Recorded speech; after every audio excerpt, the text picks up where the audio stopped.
What's up mga guys? Magluluto na naman tayo. Ang recipe natin ngayon ay adobong manok.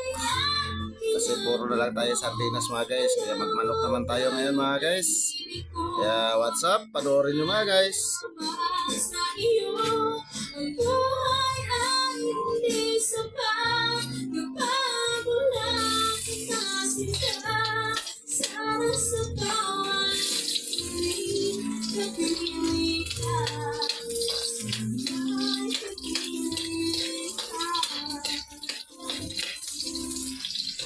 Isa muna natin yung bawang, sibuyas, tsaka luya mga guys.